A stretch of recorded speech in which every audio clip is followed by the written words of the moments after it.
ছেলে মেয়ে সমান অধিকার, এটি একটি প্রচলিত বাক্য।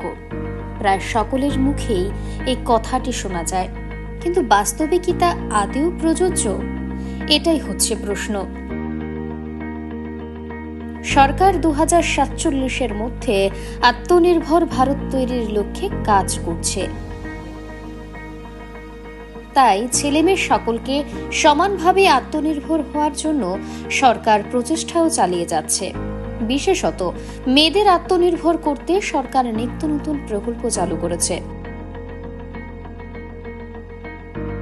কিন্তু এই আত্মনির্ভর হওয়ার পথে প্রায়শই বাধা হয়ে দাঁড়ায় মেয়েদের উপর হওয়া অবাঞ্ছিত অত্যাচার ও নির্যাতন।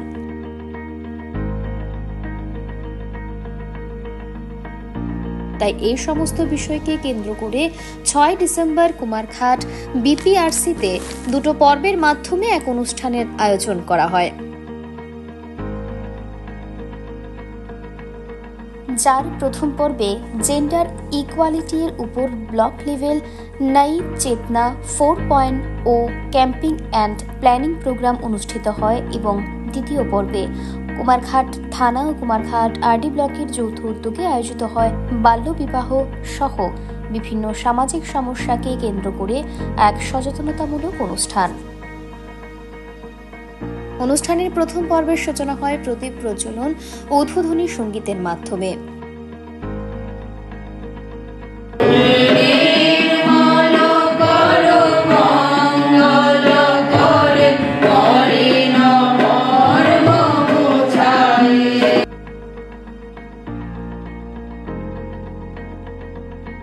পরবর্তীতে উপস্থিত অতিথিদের উত্তরীয় প্রদানের মাধ্যমে বরণ করে নেওয়া হয়।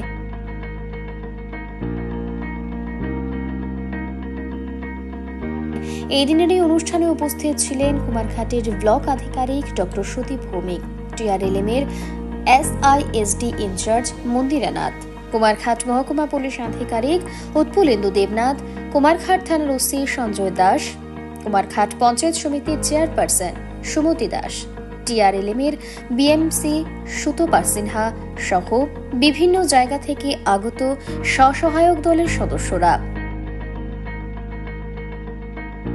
অনুষ্ঠানের প্রথম পর্বে মহিলাদের আত্মনির্ভর হতে অনুপ্রাণিত করার জন্য অতিথিরা তাদের বক্তব্য রাখেন।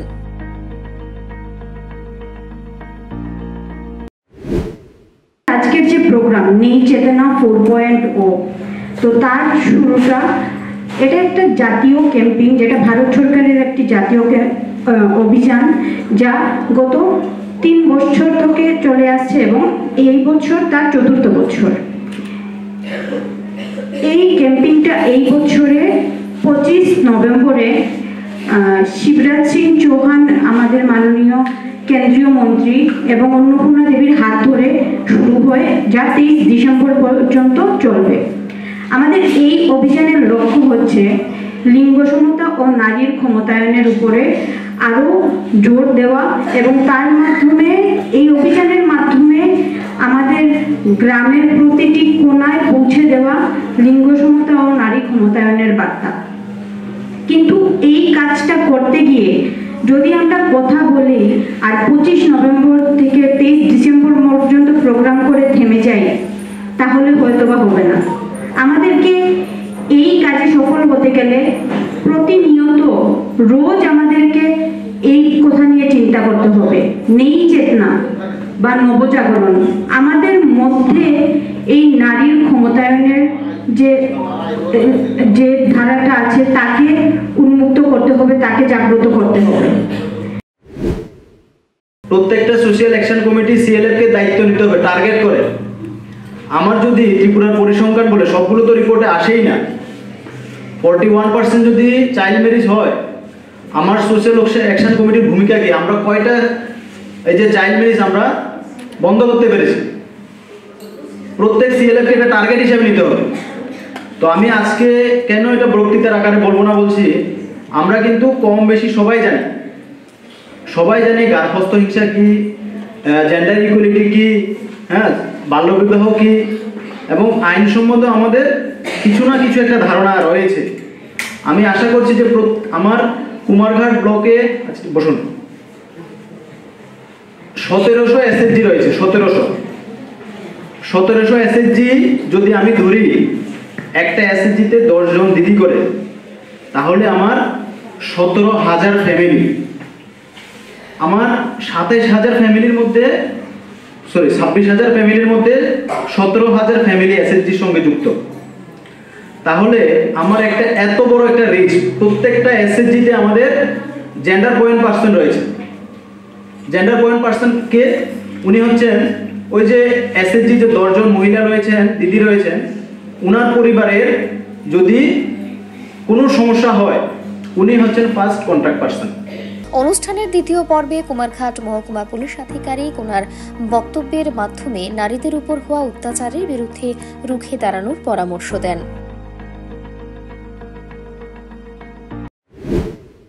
যখনই কোনো ঘটনা ঘটে, ঘটনা ঘটার আগে এরকম অনেক ছোট ছোট ঘটনা ঘটে থাকে, ঠিক তো?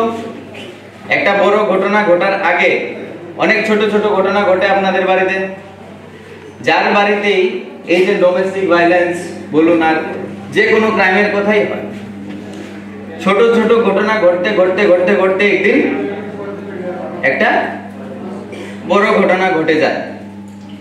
আমরা প্রায়ই দেখি যে কাঞ্চনবাড়ি এরিয়াতে বা তরুণীনগর এরিয়াতে বা যে কোনো জায়গাতেই দেখা যায় যে হঠাৎ করে একটা মহিলা সুইসাইড করে নিয়েছে। শুনেন তো আপনারা এরকম খবর শোনা যায়, কিন্তু এই সুইসাইড করার আগে আরো এরকম অনেক ঘটনা ঘটেছে যেটাতে কম্পেল হয়েছে একটা মহিলা সুইসাইড করতে। ঠিক বললাম তো? তো তখন চেতনাটা আমাদের থাকে না যে আমরা অ্যাডজাস্ট করে নিই, সবাই অ্যাডজাস্ট করে নেয়। ঠিক ঠিক তো? আপনারাও বলুন ঠিক কি ঠিক না, শুনতে পাচ্ছি না। ঠিক তো আমাদের বক্তব্য এটাই, যখন আপনাদের সাথে ছোট মোটো কিছু হচ্ছে, কেন আপনারা রিপোর্ট করছেন না? বিকজ নতুন আইনে অনেক সেফটি আপনাদের জন্য আনা হয়েছে, ঠিক আছে? তো সেই সেফটিগুলো আপনাদের জানা দরকার। যখনই কোনো ঘটনা ঘটবে এর আগে আপনারা থানাতে দ্বারস্থ হন। বা সবথেকে সুন্দর জিনিস যেটা এখানে এই প্ল্যাটফর্মে আমি মানে আমার মেসেজটা আরো বেশি স্প্রেড করাতে পারবো, এটা হচ্ছে আপনারা এসএসজি, ঠিক আছে? এসএসজির মেম্বার সবাই। এসএসজি মানে কি? একটা সেলফ হেল্প গ্রুপ, মানে একটা গ্রুপ, ঠিক আছে? তো আমার যদি সমাজে সবচেয়ে বেশি খবরটা স্প্রেড করতে হয়, আপনাদের থেকে বেশি আমার টিম আর কাউকেই পাবো না, রাইট? আপনারাই যেমন ভাবে সব বাকি মহিলাদেরকে ইন্সপায়ার করছেন ইকোনমিক্যালি ইন্ডিপেন্ডেন্ট হওয়ার জন্য, মানে ফিনান্সিয়ালি ইন্ডিপেন্ডেন্ট হওয়ার জন্য, সেরকম ভাবে এই যে ক্রাইম হচ্ছে ওটার এগেইনস্টেও আপনারা চেতনা ডেভেলপ করার সবাইকে। এখন এসএসজির মাধ্যমে, এসএসজি একটা গ্রুপের মাধ্যমে যেমন 10 জন বা 20 জন মহিলা থাকে, সেখানে বিভিন্ন ক্ষেত্রে এসএসজির যে কাজ আছে বা আপনার বিভিন্ন ধরনের প্রকল্পর সুযোগ সুবিধা নেওয়া, নিজেকে সশক্তিকরণ, কীভাবে ইকোনমিক্যালি নিজেরা এস্টাবলিশ করা যায়, এসব ব্যাপারে বিভিন্ন এসএসজি গ্রুপ বা টিএলআর তারা সদস্যরা কাজ করে যাচ্ছেন। তো আমাদের একটাই উদ্দেশ্য যে আমি বিভিন্ন সময় যে কোনো থানায় তখন কর্মরত থাকি, তখন এসএসজির যে কমিটি থাকে তাদের সাথে আলোচনা, আমরা প্রয়াসেরও ব্যবস্থা করে থাকি। যেমন মাস 3 আগে আমি রদিয়াবাড়ি গ্রাম পঞ্চায়েতের, এখানে কেউ আছেন না আছেন বলতে পারি না, এই নিউ ক্রিমিনাল উপর ক্রাইম ইনস্ট্রুমেন্টের উপরেই আমরা একটা প্রয়াস করেছিলাম রদিয়াবাড়ি।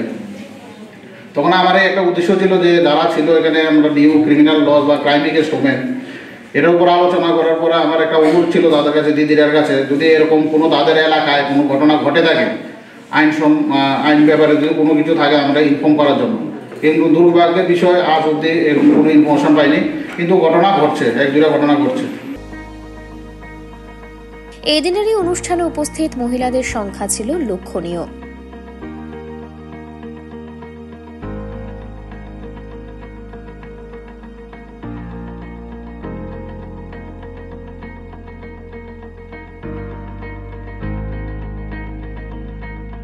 Bureau report, voice 18।